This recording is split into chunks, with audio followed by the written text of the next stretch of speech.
Okay, there we go. Okay. So, title of my talk, strangely enough, is very much like the title of my most recent book, which is called Dreaming Ahead of Time, Experiences with Precognitive Dreams, Synchronicity, and Coincidence. And we're going to look at all of those things. And it's about my own experiences with these sorts of phenomena, but I'll be bringing in some of the ideas of people along the way who I've looked to for some kind of guidance into understanding this, and so on. So this is sort of a generic, kind of dreamy image here that kind of brings the two things together, because the book deals with, or it explores two different mysteries: the mysteries of dreams, which are very strange in the first place. They speak in a symbolic language of metaphor and image and things of that sort, pictures, a kind of pictorial kind of language, not logical sequential language. And that's strange enough.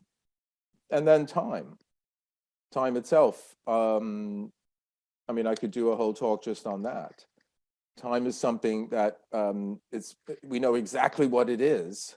But as St. Augustine said long ago, if you actually ask me what it is, I don't know. But if you don't ask the question, I know what it is. I mean, I kind of made it long-winded there, but yes. So it's a sort of thing that we have an intuitive sense of. We know I only have a certain amount of time to get through this talk. I usually go over it, and so on and so on. But if you want to pin down exactly what is time, it's one of these imponderables in the sense that it's a kind of absolute in our experience, like space is another one, and so on and so on, that it's all pervasive. We have an intuitive sense of what it is, but we can't really grasp it explicitly. And in the notion of precognitive dreams, which are dreams in which bits and pieces of the future turn up, I'll point out that there's a difference between sort of prophetic dreams and premonitions and things of that sort, and predictions. I'll get on to that. Precognitive dreams are not exactly that.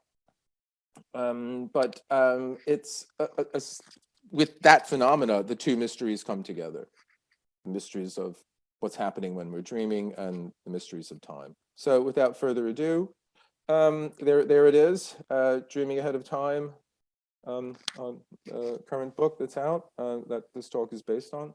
And how I wound up writing the book was sort of the spark for it. It came from a talk I gave in 2019, which seems like a long time ago now. It's amazing how long ago that seems now.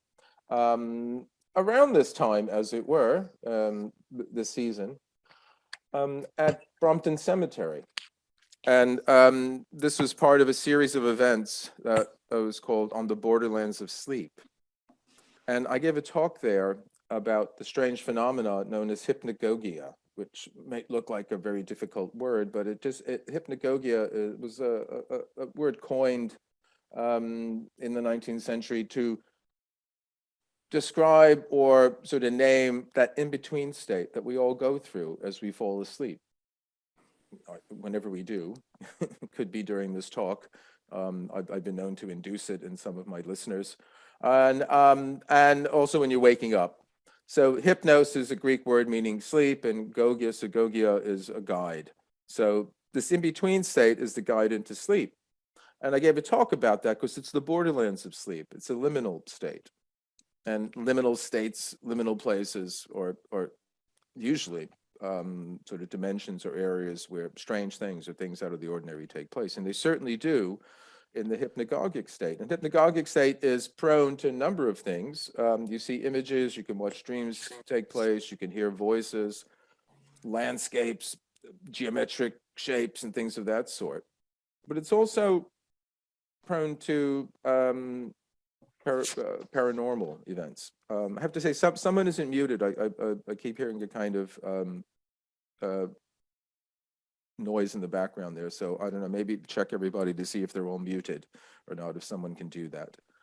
And one of the paranormal sorts of phenomena that is associated with the hypnagogic state is precognition, in the sense of getting a glimpse of the future.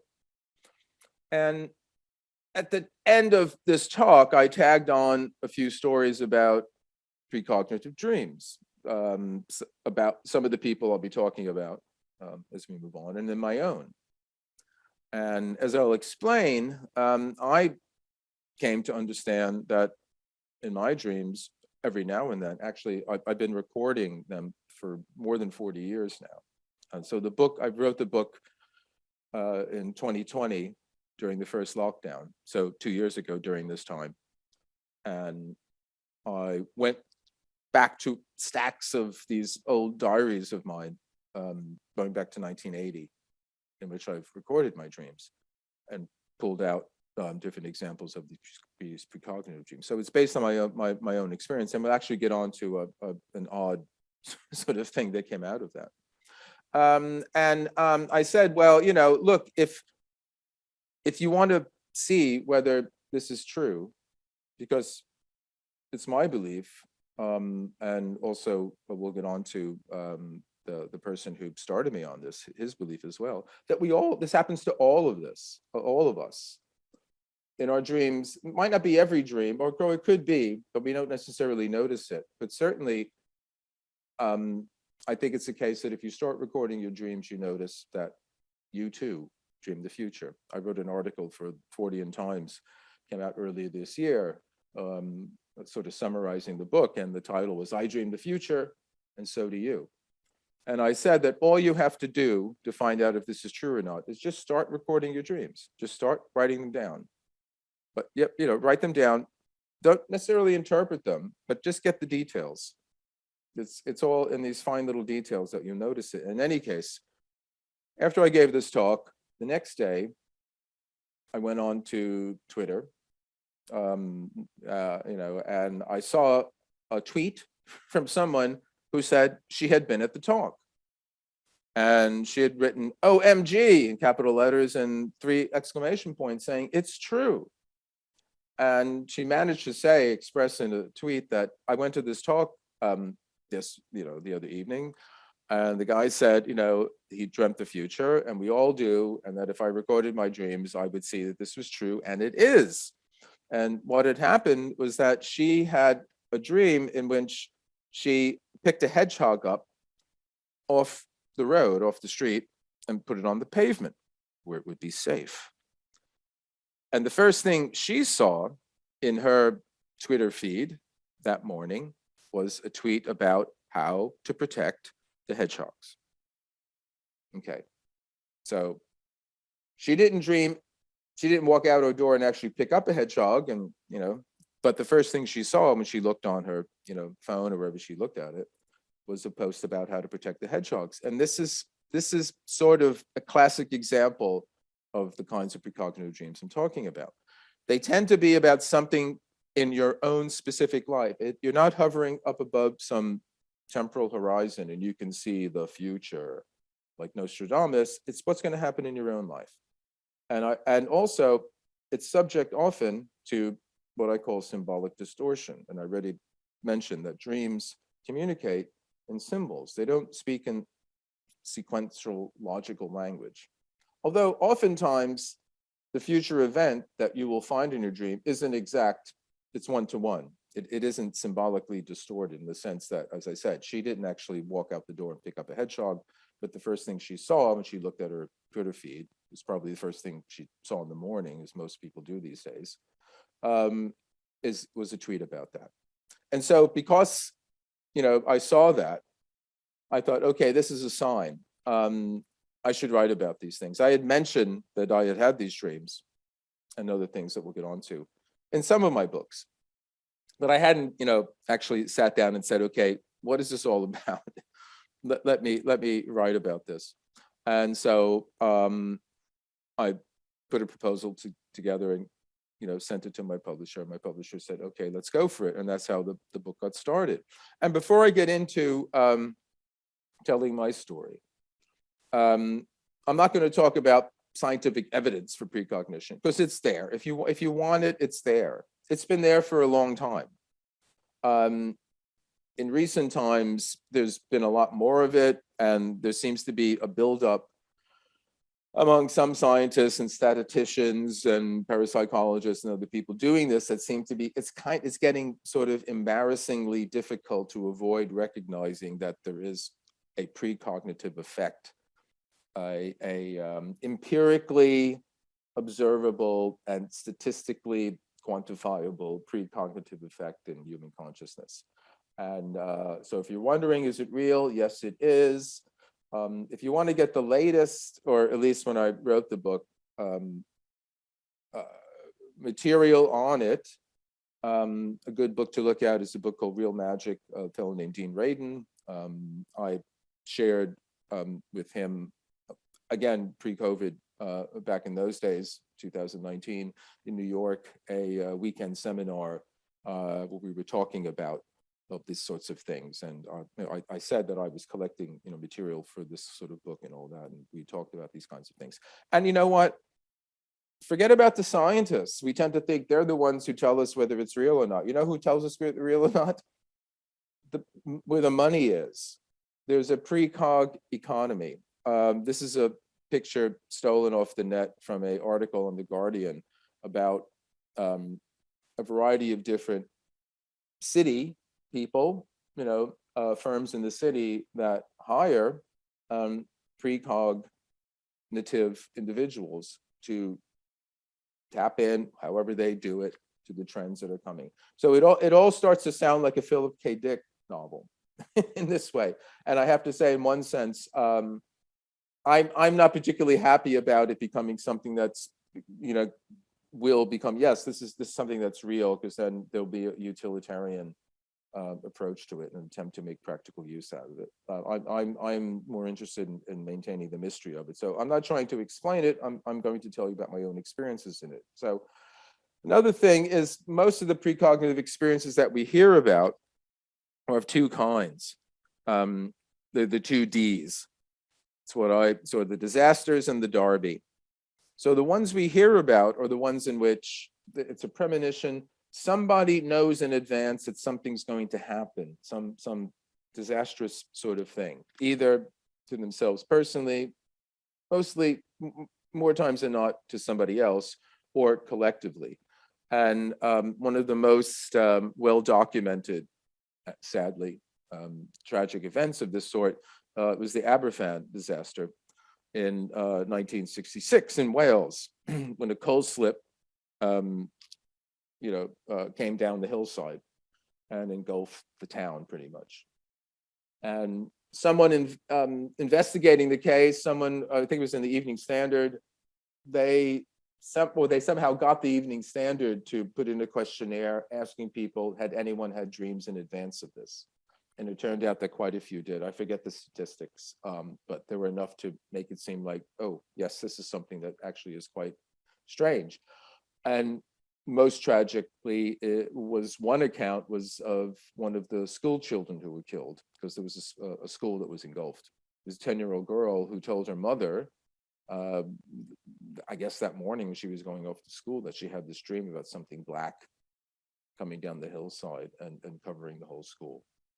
And more recently, although it's quite some time ago now, 9/11, quite a few, actually not quite a few, many different kind of precognitive pre-echoes of it happening appeared in the days leading up to it, around the time, one of which involved an artist named David Mandel, a London artist, who in 1996, on 9/11, September 11th, 1996, had a dream in which, planes were flying into the Twin Towers, and he did a series of paintings, and then subsequent years up until the day where it actually happened, he had similar visions. And there's, many other reports of similar sorts of phenomena. I mean, one of the strange things around 9/11 was that there were like magazine covers, album covers, a variety of different things kind of pre-echoing in, or in advance, I don't know how we would say it, echoing in advance,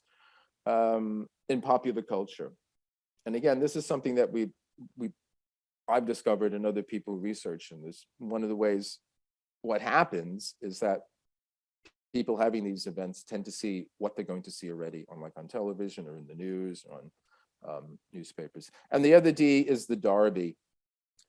These are people who dream winners at the races. There's quite a few of those. One of the most famous is a fellow named John Godley, who was later made Lord Kilbracken.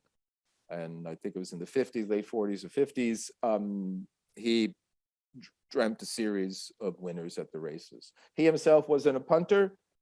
His friends profited by this. And in the end, he wound up getting work as, or getting a sort of column. I may have been in the Express or something like that on the racetrack tout kind of thing. But again, these are the ones we hear about.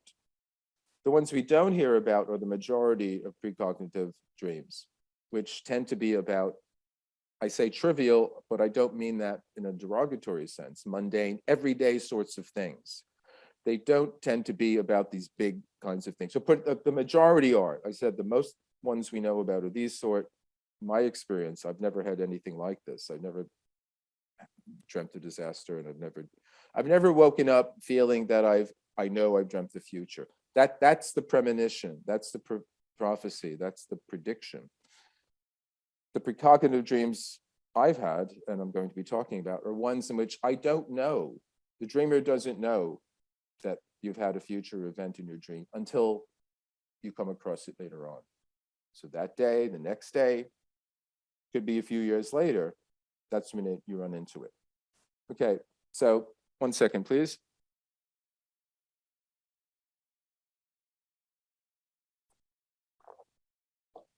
Now, how I got interested in all this was quite some time ago, as we're talking about time.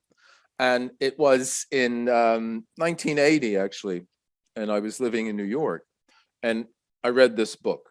And the book itself, An Experiment with Time, was published in 1927.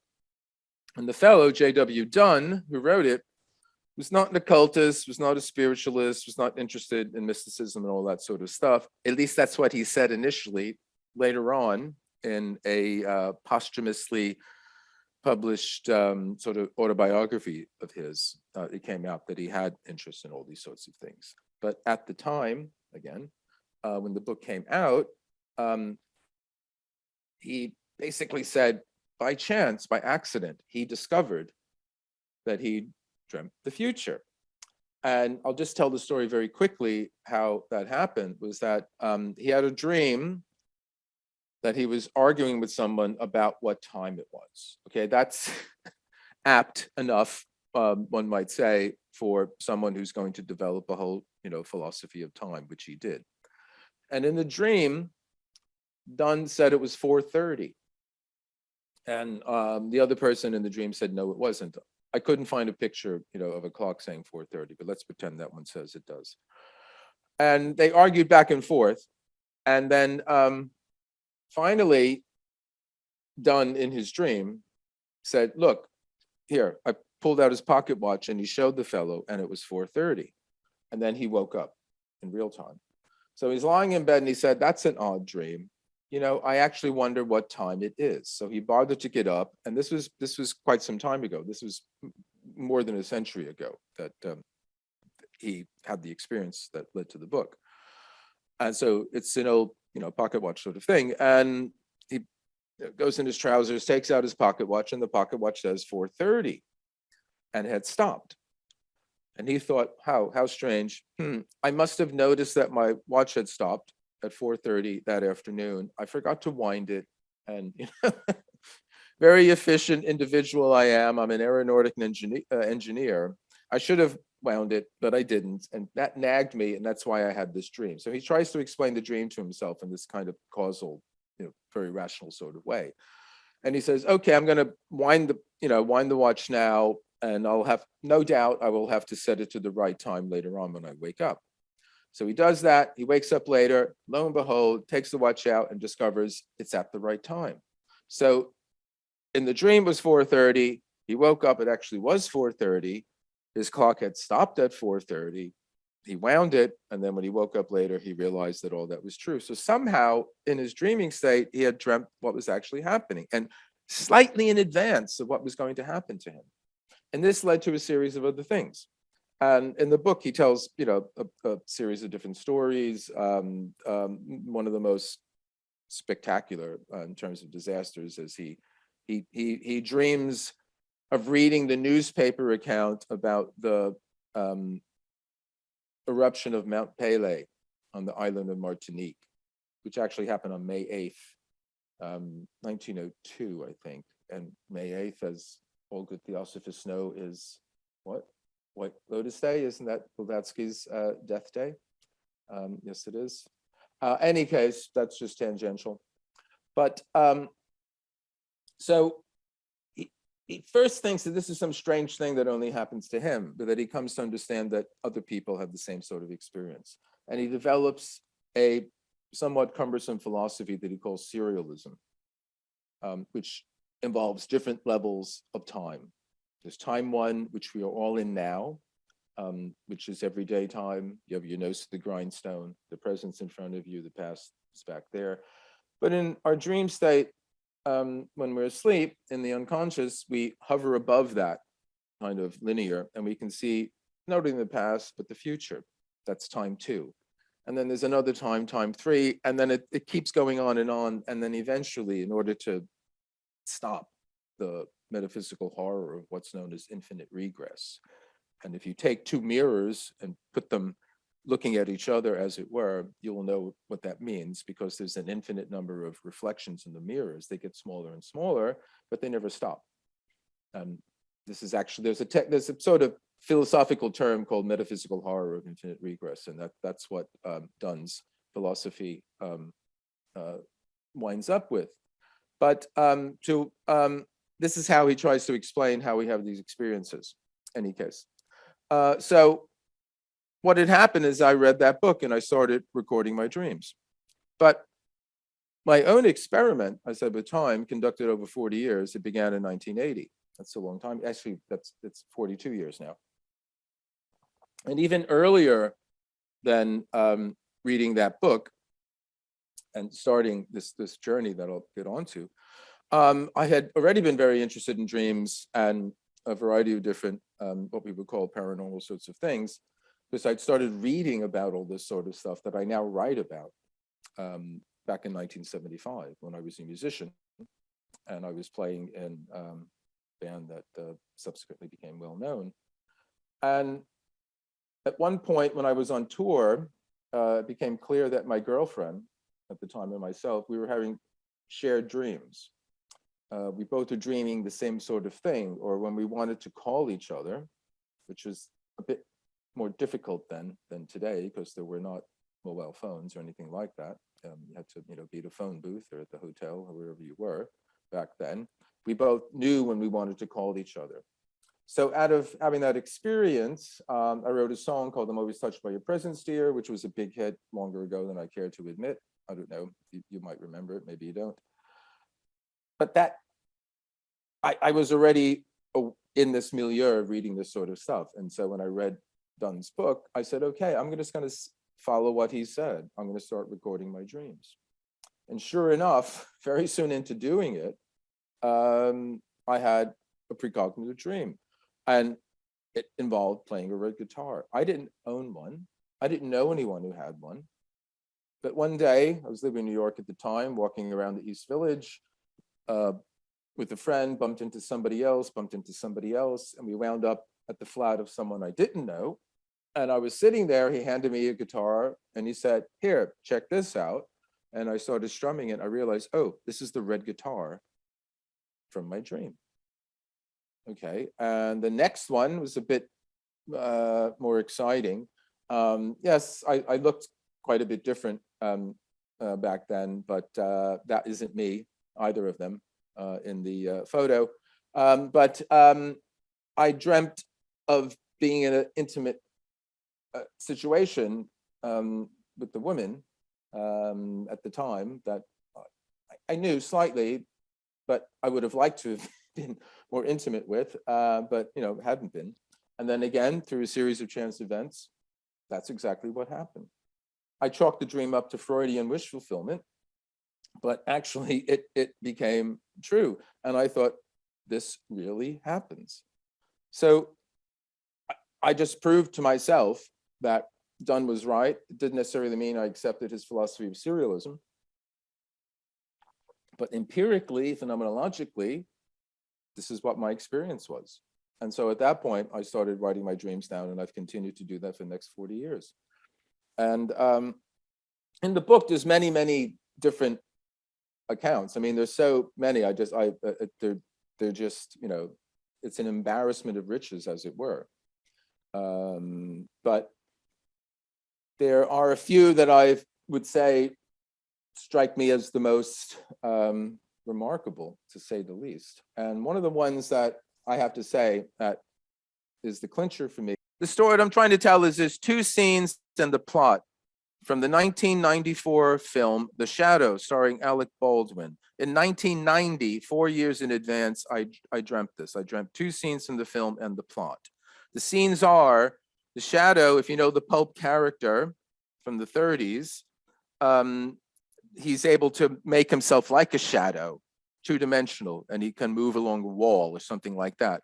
So there's a scene in the film where that happens and the character steps out of it, okay? Then there's another scene in the film where the shadow has his trademark 45. He's got those there. And he's pointing it.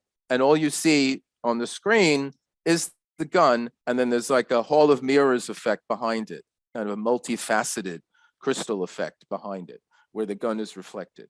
Okay. So 4 years in advance of actually seeing the film, I dreamt those two scenes. And not only that, the plot of the film is around the bad guys. Tim Curry is one of them. I forget who plays the other villain. They are plotting to blow up New York with a nuclear device, atom bomb, that involves a beryllium sphere. In the dream, 4 years in advance of seeing this in the film, I dreamt that the plot dealt with some catastrophe involving a sphere. Okay, all right.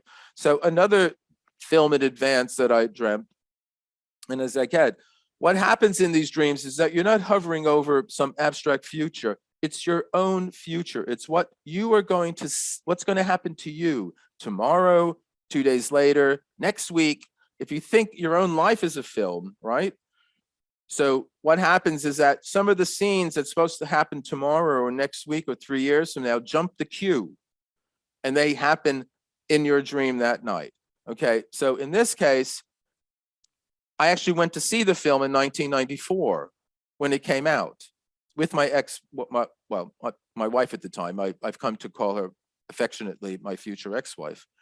And on the way to the film, I said, hey, you know what? I remember I had this dream about the film, because I told her about the dream and showed her the journal. And she said, yeah, but when we got to the film and we both saw, oh my God, two of the scenes that you wrote in your journal 4 years ago are there in the film, and also there's a sphere that you wrote in your journal. Okay, so another film involved in precognitive dream was not years in advance, was days or weeks or something like that, was Francis Coppola's Dracula, which is again early 90s film. A lot of this sort of stuff happened when a lot of precognitive dreams and shared dreams happened if you're in a relationship with someone. And at the time, I had quite a few dreams with my wife at the time. I said my ex-wife, and they were recounted in the dream, as I had with my girlfriend earlier when I wrote the song, and then later on in other relationships like that. That's one of the sine qua non, more than not, of having these kind of experiences, is to be in an emotional relationship with someone, that somehow creates the continuum or the medium for them to happen. But in any case, in this case, my wife at the time, she was working for Sony Studios, and she was working on a big hush-hush project, was Coppola's Dracula.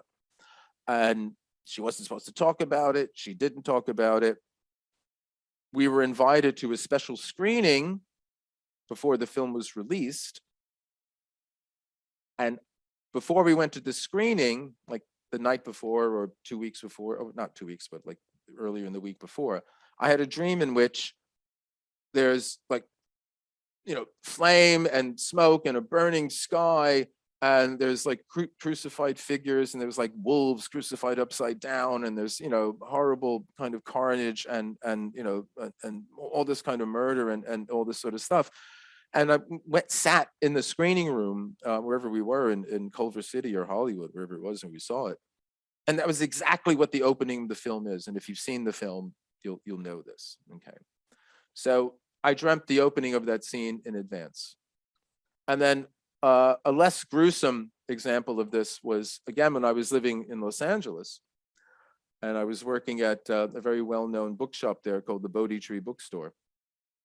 That doesn't exist anymore, but it was sort of the Watkins of Los Angeles. And one night I dreamed that I was with a group of Tibetan monks, and we were all kind of dancing around in a circle, and we were tossing this ball of yarn back and forth to each other. And each time we tossed at somebody, the ball of yarn opened up a little bit more, and we were trying to unravel it, kind of thing. And then I came to me, and it opened up, and everybody had a little, was holding on to the edge of it. And it if you know the old sort of pictures of somebody jumping out a window when the house is on fire, and the fire department's down there with the thing to catch them. That ball of yarn opened up into something like that, and was this fantastic mandala. And I woke from the dream, and I thought, wow, what was that all about? That was incredible. It was one of the most remarkable dreams I ever had. It was full in color. The monks were laughing, and everyone was incredibly happy. And when I went to the bookshop the next day, the first thing the first colleague at the bookshop that I bumped into walking in said to me, he said, "Hey, we found this picture of you in a past life. You should check it out." And they showed me this photo of that came from Alexandra David Neal's wonderful book, Initiates and Initiation in Tibet. And the monk in the glasses was supposed to be me. So the morning after the night, I have a dream about dancing around with a group of Tibetan monks and opening up a fantastic mandala. My colleague in the bookshop shows me a picture of me as a Tibetan monk in a past life. So there you go. Less remarkable, but again, precognitive dreams that involve my ex-wife. Maybe one of these days she'll hear about this. I hope maybe she sees the book at some point. But one of them involved when I was living in Camden Town, and I dreamt that I was walking along. Well, actually, no, what had happened was that I went into the Watersons on Camden High Street. I don't think it's there anymore. I went to the Watersons to Camden High Street. I saw that my ex-wife had walked in, and I didn't want to see her. I didn't want to talk with her. So I kind of hid, back in some section that, any case, until she left. And she left, I went home. That night, I dreamt that I was walking along Parkway from Camden High Street towards Regent Park, and someone called my name behind me, and I turned around, and it was her. It was my ex-wife. So I chalked that up to guilt. I avoided her in the bookshop, but my unconscious said, "Oh, well, you coward, you should have spoken with her," or something like that.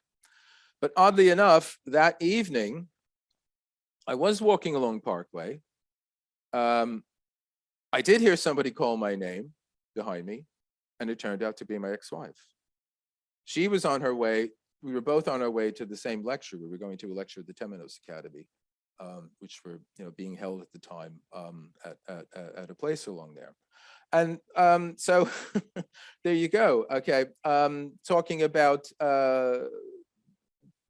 pulling my old diaries out, and around the same time that the first lockdown, when I was gathering material from my old dream diaries for this book, I came across a dream from 1998 where someone tells me to stay at home. There's no reason to go out. It's better to stay at home where you're safe. That was the message that we were all hearing on all the media around us, at that time. So a dream in 1998 that I hadn't looked at since I wrote it down, that I come across when I'm collecting material for a book about precognitive dreams, gives me the same message that all of us were hearing everywhere, to stay at home and all that. Okay. So, but not all of my precognitive experiences happened in dreams. Some of them occasionally happen in a waking state. I mentioned a few of them in the book. One of the more striking ones was one day I was listening to Radio 3. I'm a big Radio 3 fan, although I think they lost the plot in recent years.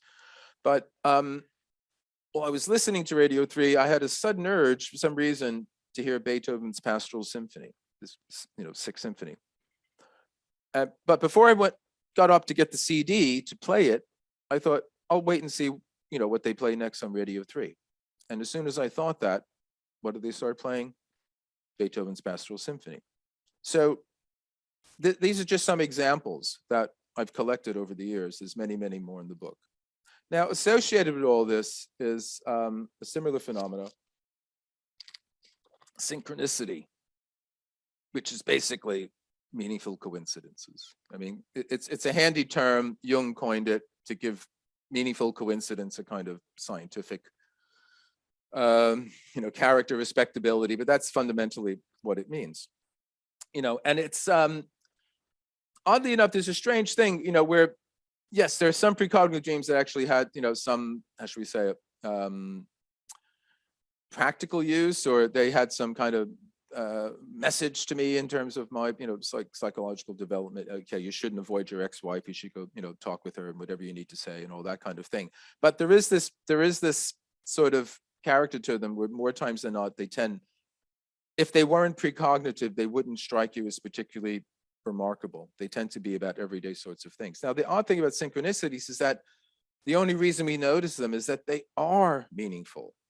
They are, without, doubt. They stop us in our tracks, because this is how I understand it. At least it seems like someone somehow knows that whatever's going on inside my head, they're aware of this, and they've arranged things out in the world to reflect that, to mirror it back at me, telling me like, yeah, we know what's going on with you, and I give several examples in the book, but a very recent one actually involves the Theosophical Society.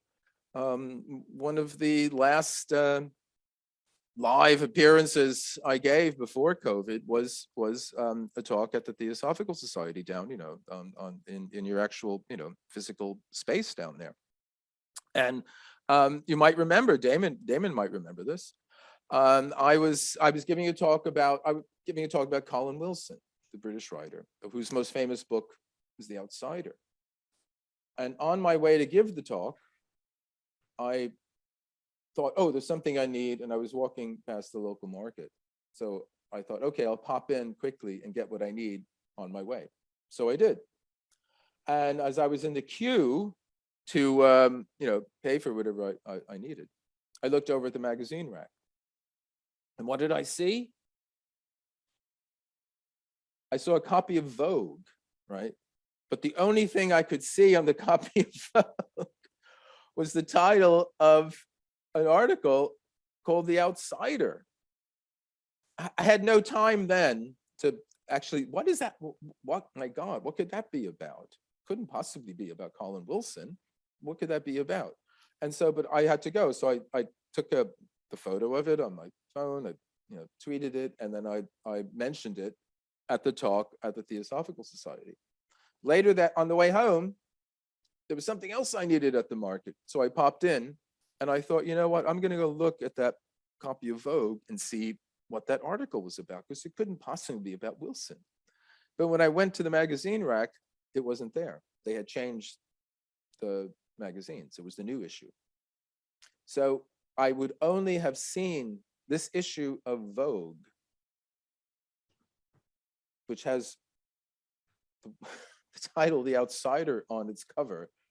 If I had popped in at random, just popped in my head to go in there on my way to give a talk about Colin Wilson, whose most famous book is The Outsider. Okay, so that is the sort of thing, say, who arranged that? Who knew that I was on my way to give a talk about The Outsider? And, said, say, okay, we'll give you a little tap on the back and say, yeah, it sounds like, you're doing the right thing.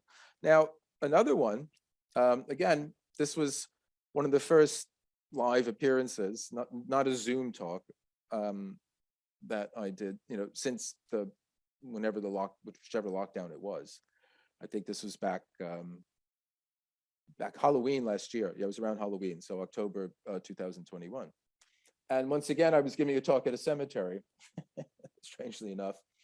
And this was at Kensal Rise or Kensal Green, whichever, I forget what it's called, up Ladbroke Grove. And I was giving a talk about a literary journey of hell. And this, again, it was another series of talks having to do with the afterlife and that sort of thing. And I talked about Dante, I talked, what Blake's Marriage of Heaven and Hell, and, a variety of different visions, Ulysses' night journey into the underworld, and so on and so on. But on my way to get there, going onto the tube, the very first thing I saw in the adverts, these rolling adverts that change. I'm walking down the steps and the advert came down as soon as I could see it, and it said, "Hell yes." All right, so I was on my way, to give a talk about hell, and the first thing I see on the way to the tube confirms that. It says, "Hell yes." And it's a very, cute little girl's there, and it's Hell Bunny. And the kind of tagline is, "If you've got it, haunt it." Okay, so that's funnily enough. So coincidence is related to synchronicity. But the thing about coincidence is it doesn't have the personal, meaningful kind of character so much. To some extent. I mean, the thing with synchronicity, it somehow has a meaningful impact on you, and it has a transformative, factor. It should. It somehow is moving. Your unconscious is telling you something about yourself you need to know. With these strange coincidences, it seems like it may just be whatever is responsible for them is just playing tricks. And one of the people who's collected them is Arthur Koestler, 20th century writer. He's not read as much as he should be anymore, but he's actually very, very readable. And he had, a very interesting trajectory. Started out as a political writer, then sort of became a historian of science. And then in his last years, he became, very vocal proponent of the study of parapsychology. And he wrote a very, very interesting, very short book, very, very readable, one of these great books from the 70s that nobody seems to be able to write anymore, called The Roots of Coincidence. But he in his own investigations, he said, well, there's times where this is kind of cosmic joker who seems to be someone's playing a game with us, and what he calls the inkfish effect, which is sort of the squid, the squid squirting its ink, where there are times when it seems like, yes, synchronicity seems to be all lining up to some kind of meaningful pattern, and at other times it just seems, what could this possibly be telling me? And you might know these stories. I'll try to get to them quickly. Probably the most famous one is Monsieur Fontgibu and the plum pudding, which originally comes from the French scientist Camille Flammarion, again, who was collecting these things back in a time when scientists were not embarrassed to be interested in this sort of thing, unlike today. Nobody, the ones who do are quickly, ostracized by the mainstream. But in any case, Monsieur Fontgibu and the plum pudding, the story is there was a poet, French poet, Émile Deschamps, who tells the story that when he was a young boy, he was introduced to the delicacy of a plum pudding. It's a Christmas pudding, right? Which, to the Brits is something nobody ever eats, but to the French seems some kind of exotic delicacy. And his young boy, he was introduced to it by this old gentleman, Monsieur Fontgibu.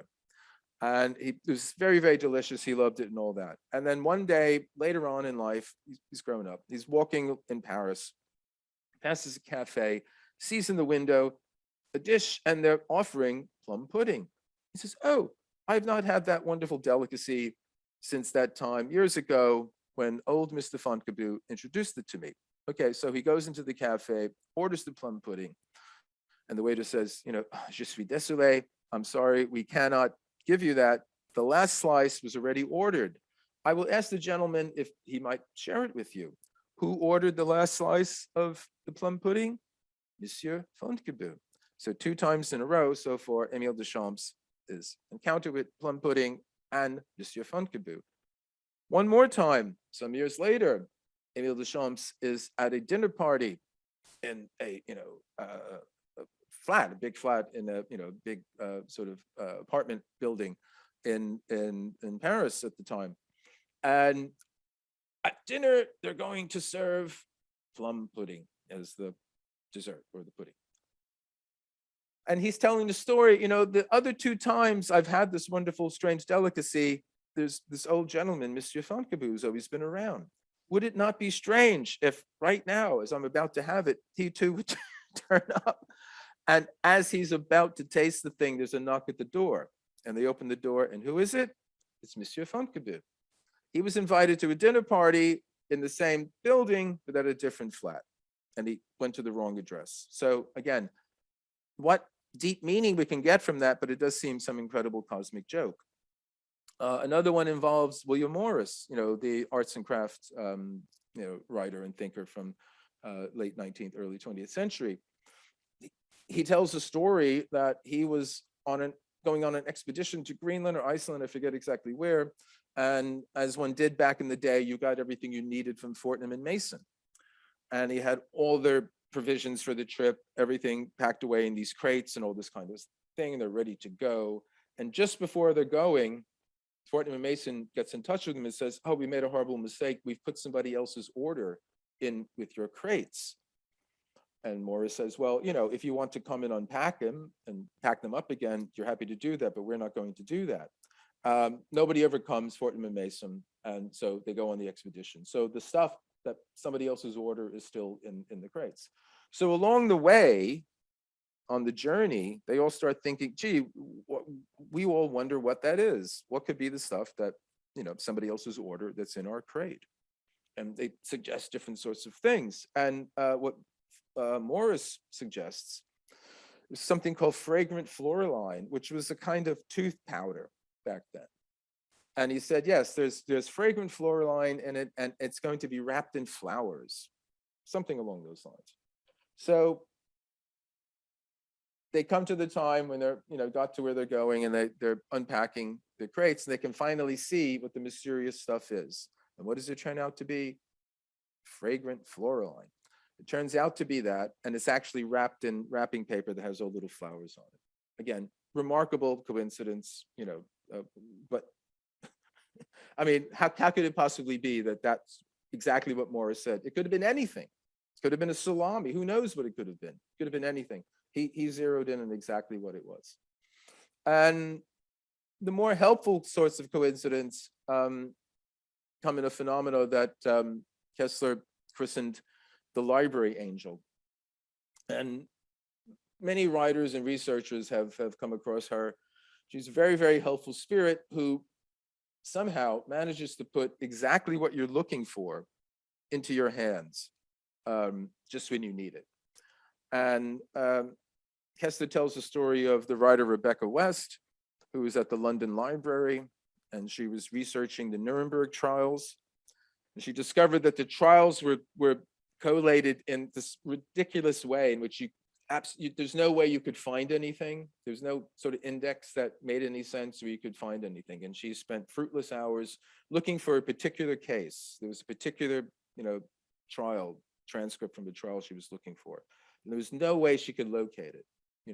Unlike today, you could Google in whatever you want and bang, it'll find it. And so she's there frustrated, and the librarian walks by, and she stops the librarian and says, look, I'm at my wit's end. I have no idea what to do. I'm looking for this. I can't find it. It could be anywhere. And, the trials were above her. And she just went up and grabbed one, pulled the trial off and opened it. And lo and behold, exactly what she was looking for was there. Kessler had the similar effect. He was commissioned by the Observer to early 70s to go cover the Bobby Fischer, Boris Spassky chess match in Reykjavik. And Kessler himself was, a lifelong chess addict, but he hadn't played in a while, hadn't kept up with, the latest games. And he also didn't know much about Iceland. So he decided, like Rebecca West, to go to the London Library and to look up both of those things. And he didn't know where to go. So he thought he'd go to the chess section first. And the first book he saw was Chess in Icelandic Literature. Okay, so some agency up there is saying chess, Iceland. Yeah, okay, I will guide you to it. What is that? We don't know. These are the experiences that happen. Now, some of the people I talk about in the book who have had similar experiences and have looked into them. One of them is J.B. Priestley, another, 20th century English writer who isn't read these days, but should be more often. And Priestley coined the phrase "a time-haunted man," and he considered himself one, considered Dunne one as well, and also someone who was another influence on Priestley's ideas about time is P.D. Ouspensky, who's most known as the most eloquent expositor of Gurdjieff's ideas, but he was also a brilliant philosopher in his own right, and he had deep, profound meditations and ideas about time. And he talks about a six-dimensional time. We have the three dimensions of space. Fourth dimension would be everyday time, the kind of time one, the present 1 second after another. But then he would say there are two further dimensions of time. This fifth dimension of time for Ouspensky is what he called recurrence. So eternal occurrence means that we have all sat through this lecture before. I've given it before. Sorry it's so boring. I'm sorry there's some people who seem to be expressing their frustration and impatience very visibly with some of their facial expressions. But you know what? You've been through this 15 zillion billion times already, and you will be doing it some more. So you just better get used to it. That's according to Ouspensky. But then there's another level of time. Is the sixth dimension of time, in which all the unrealized possibilities of the moments that are realized in the fifth dimension are there available. And those three further dimensions of time line up very well with Dunne's idea of this kind of time one, time two, time three. And Priestley said, we really don't need all of this endless serialism to understand, what Dunne's trying to say to us. You really just need these three levels of time. And once again, it's the everyday time, where the past is behind us and the future is ahead. Then there's this strange time where we rise up above that, and when we're in dreams or other kinds of, states of when we're released from the harness of, TikTok time. And I don't mean the social app. I mean, the clock, TikTok time. But then there's one level above that, three, and that's a level where we have agency. Now, the idea of precognition suggests that everything's happened already. It's predestined. Somehow, if you dream in advance some event and it turns out to be the case, there's no way that you could alter it.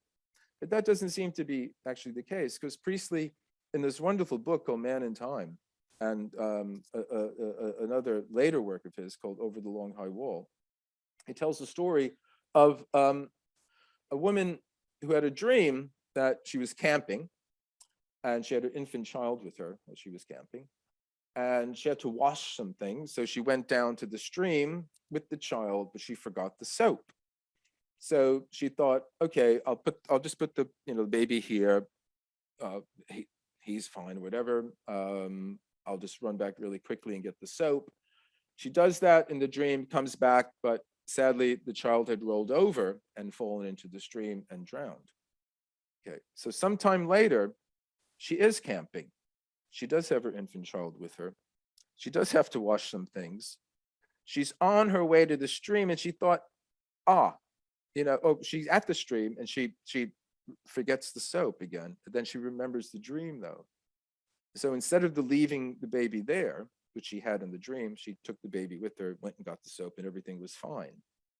So you might think, well, that's not actually precognitive because the baby didn't drown, but I personally, I'm happy with less severe criteria than that. But she was given an opportunity to change the future. She was given an opportunity to act. And one of the things Priestley says is when he's always talks about what they call the block universe. This is sort of the Minkowski Einstein universe where everything happens already. I mean, physicists say time is an illusion. Einstein, Fred Hoyle, many of them say like past, present. It's all, it doesn't matter. The physics can work either way. It's somehow an illusion. But at the same time, we all know they set their alarm clock to get up in the morning. So it's an illusion. It's a very, very persistent one. But Priestley says, like, I don't buy that. I mean, I'm not just an observer. I'm not just on this kind of, moving, platform looking at this block universe. I'm in it. I can act. And this is the use he makes of this. Said there's a level of time in which we can act, and we're not merely observers. Now, someone else who's not read these days, again, T.C. Lethbridge. He was a Cambridge archaeologist. He was the curators at one of the Cambridge museums on antiquities. But sort of in his post-academic years, he got very, very interested in a variety of aspects of parapsychology. And he's probably most known, if he is known these days, for the work he did with the pendulum. He studied dowsing, and from dowsing, he got to using a pendulum.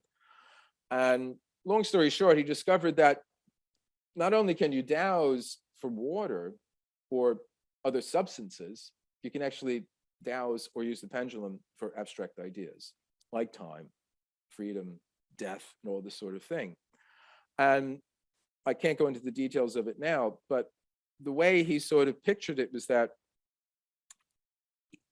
different objects and different things or concepts that he used the pendulum for, they had the way he could tell the difference between them. They had their own kind of characteristic sort of trait, and there was it would be the length of the string on the pendulum and the number of times it sort of spinned around. But he came to discover that whatever it was that he was dowsing for and trying to arrive at what he called the rate for, at a certain point, nothing would go past a certain point. And this struck him that there was a kind of timeless zone, another level above the war of the spiral, which lines up quite nicely with Dunne's idea of this kind of time in which past and future, are blended and so on and so on. But late in life, Lethbridge was asked by his publisher if he'd be interested in writing about dreams. And he said, well, I don't know. I've never really paid much attention to them, and I don't know if I remember them very much. But let me think about it. And then he just started to do this. He started to write down his dreams, and he read Dunne's book. And he too discovered, well, Dunne's right. I have these future dreams. And one of the ones that he first came across was that he had a dream in which he was looking at a face, and it seemed to be a reflection in the mirror, and the person, was moving. I can only use one hand, otherwise the mic will drop. It was using his sort of hands, like this around his face. And he thought, Lethbridge thought that the dream was an image of a man shaving in a mirror. But he lived in Devon. And later that day, driving on the windy, curvy roads in Devon, he came around a curve and he saw a car coming towards him. And he realized what he saw was not someone shaving the mirror, but was someone driving the car. And he was seeing, their hands turning the steering wheel through the windshield. So that's the closest picture I can get there. But one of the things that Lethbridge did was that he actually did he did a kind of classification of dreams, different types of dreams. And this is one of the first things anybody who really starts looking at your own dreams, I mean, at least I did, and it's been verified by other people. Not all the dreams are alike. There's different levels, different depths, very shallow, different kinds of dreams, and so on. They come in all shapes and sizes. But one of the interesting sorts of dreams that Lethbridge recorded is what he called backwards dreams, which I haven't come across that much in anyone else. But and it was sort of a backwards future dream. It's a strange thing because in a dream, he saw what he describes as a kind of furry, snake-like object, entering his bedroom. And then attached to that was a larger kind of bulky, kind of thing. And then with kind of two kind of columns coming down. And then he realized what he was dreaming, what he had dreamt was his cat, either walking backwards, but it wasn't really walking backwards. It was a backwards thing of his cat leaving the room, but he was somehow seeing the cat leaving the bedroom in a backwards time. And obligingly enough, I actually found someone on the internet who would put up a video of their cat walking backwards because Lethbridge even asked, do cats walk backwards? And they must every now and then if they get stuck on a ledge or something like that. But it was very obliging to find that. So, okay, so one of the things I do in the book my own experiences as well and other people's is it's not only about dream experiences, it's not only about precognitive. The whole book is about a variety of temporal experiences, kinds of different experiences of time. And the fundamental idea I've come away with at the end is we have much more control over our experience of time. And we are not smack dab, totally embedded in the present. There's very good reasons why we are. There's very good reasons why we don't go floating off into all different times. But we actually do have the ability to do this in some way.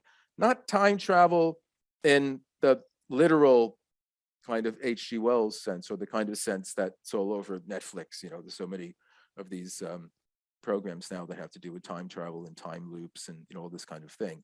I personally think there are insoluble logical problems with any kind of physical time travel. I mean, the first one is if it's not instantaneous, then it takes a certain amount of time to travel in time, and then you're stuck with Dunne's time one, time two.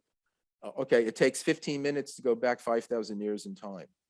All right, so you're going back in time, but you're also measuring your process going back in time by another kind of time. So conceivably, you could make a machine that would travel in that 15 minutes, but then how, you know what I mean? You're blah, blah, blah. So unless it's instantaneous, unless it's like, you know, the particles who do the famous quantum leap, which is, you know, infinitesimally small, we can't even think about it. What's interesting about a quantum leap is that they don't traverse the space. The particle is there, then it's there. So unless time travel is like that, then it's not really time travel. But let's not even get into that. But one of the things I talk about are some experiences of people going back in time. And a famous one is from a book in the early 20th century called An Adventure by two ladies from Oxford who on a holiday were at Versailles, and they had a strange experience where it seemed to them that they had gone back to the time of Marie Antoinette. And they had seen people in the dress of that time, and they had seen the layout of the Trianon Park as it had been then. It had been subsequently changed. And there's a variety of different things that convinced them individually and then together when they compared their notes that, my God, we had a strange experience. And so they wrote this book just called An Adventure. And it had quite a vogue at the time, went through several editions. Later on, it was thought to have been disproved because, long story short, it came out that there were people who were holding fancy dress parties, as it were, in the Trianon Park, dressed up in the time of Marie Antoinette. And it was thought that this was what the ladies had come across. But in actuality, the time in which these fancy dress parties were taking place was much earlier than their experience. So that couldn't have been, you know, the experience. Or if that was the explanation, then perhaps they didn't go back to Marie Antoinette's time, but they went back about 10 years when the parties were taking place. But other people investigated, and there were people who lived in the area who said, oh yes, we see this all the time out the window. But okay, maybe a couple dotty, you know, Miss Marple types on holiday, they had a little bit too much, you know, sherry or whatever it was, and they had a strange experience. But we can't quite use that explanation for someone like Arnold Toynbee, the great historian in the 20th century, who wrote, you know, this remarkable 20 volume work called Study of History. It's one of those books that if you ever are stranded on the desert island, that's one of the ones you want to take with you because it'll keep you occupied for quite some time. And Toynbee tells the story of how he came to write the Study of History. And he was a young man, and he was on sort of a holiday in Greece. It's around 1912 or something like that. And he was visiting the ruins of a once famous city called Mistra, near Sparta. And it was well known in medieval time, and, you know, and so on and so on.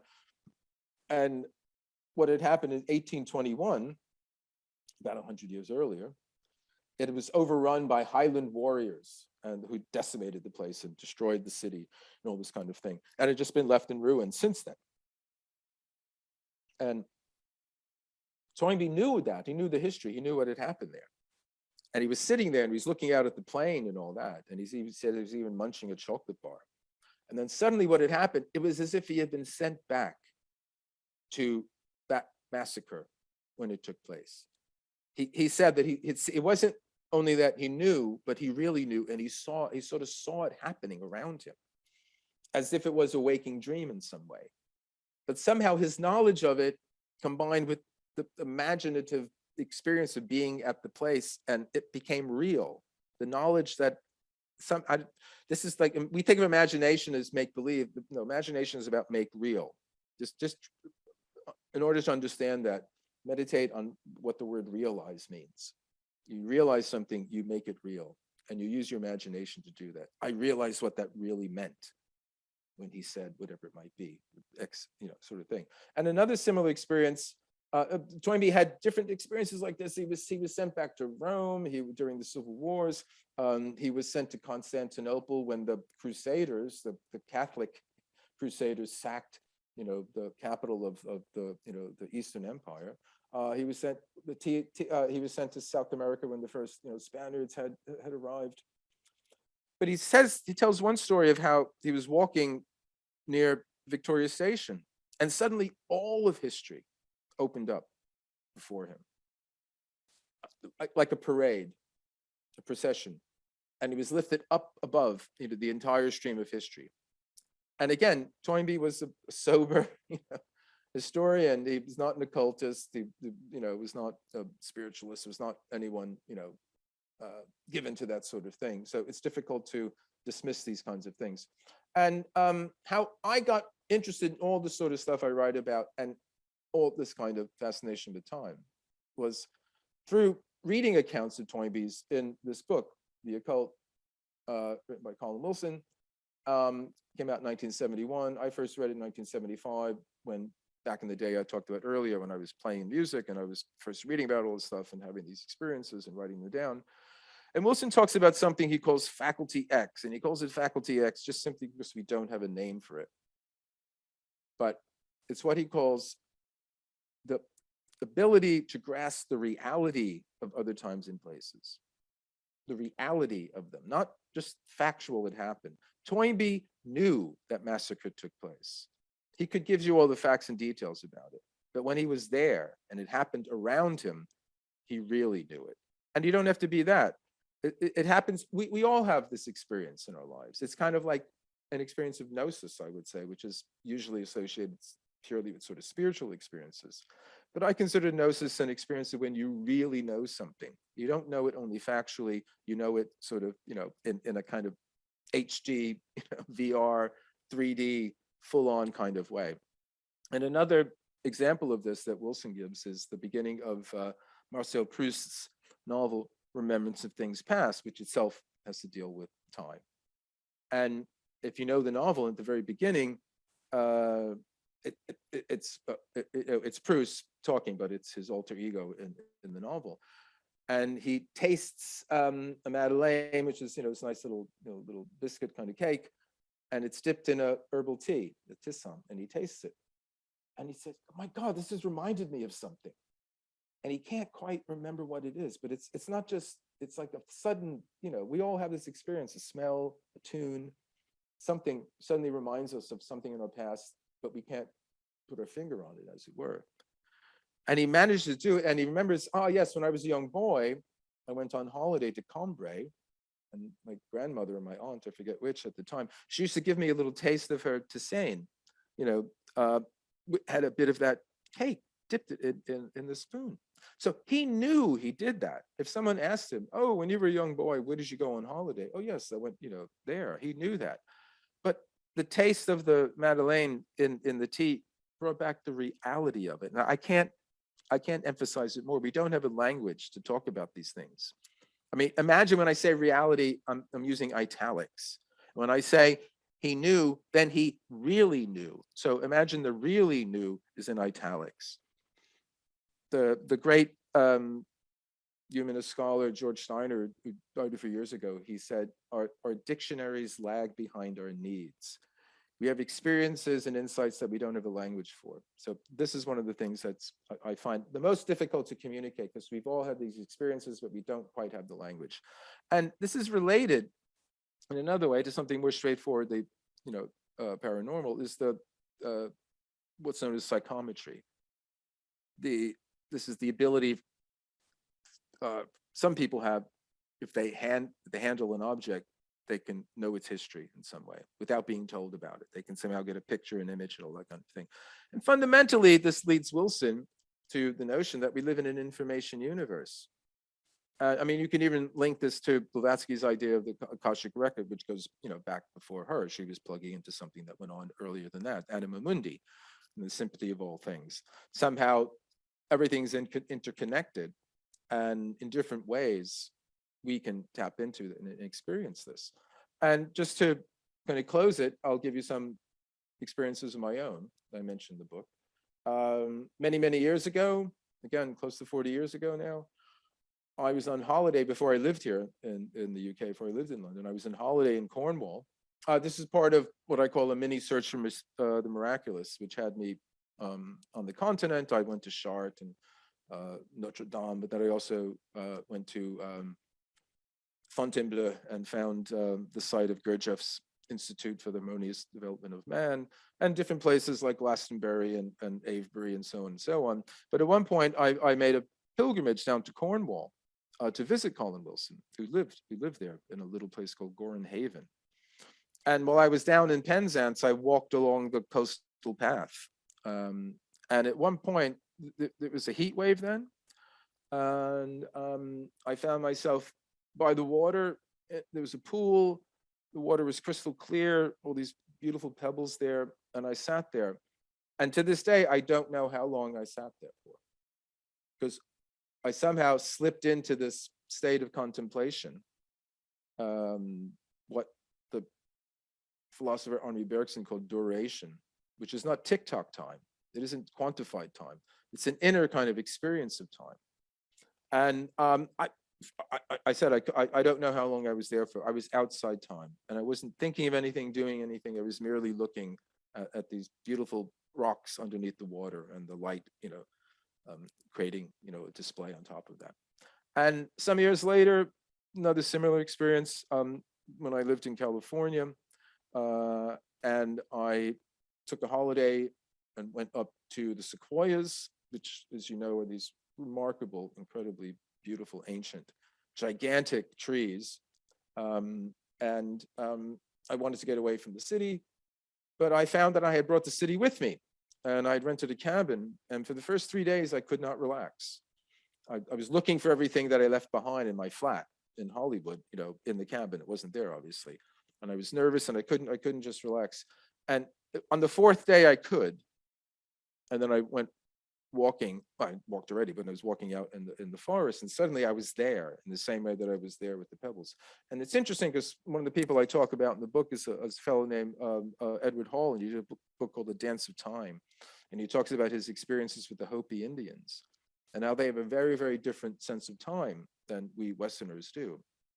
And how on a long journey where he was on a horse, had to go, relatively slow compared to, when you would drive on the highway with his car. And he had to take horses from some place to someplace else, and so on and so on.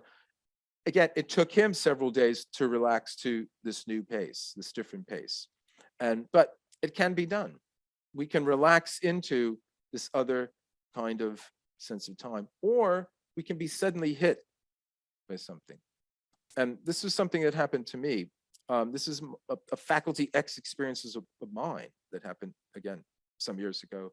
I was living in New York in the Greenwich Village. I was out walking with some friends. We came back in, it was wintertime. And I had a globe at the time. And the globe was positioned so that when you walked into the flat, it was the first thing you saw. And somehow, for some reason, when I walked in, I saw on the globe, India. And the words, the subcontinent, somehow came to me. And I tell in the book, it was as if I was suddenly raised up above, the planet, in the same way I'm looking at the globe here. I was looking at the planet down at the subcontinent. And just as Toynbee had seen this procession of all history, in front of Victoria Station, I had somehow seen this pageant of India's history. I mean, I didn't know anything about it, you know, but suddenly it was like, you know, wars and migrations and, you know, all the sorts of things that would, you know, make up whatever the history of any civilization like that, that you would have to read and study, you know, for quite some time to get.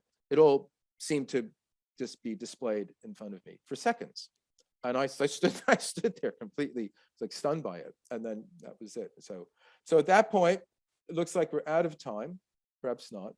Thank you very much.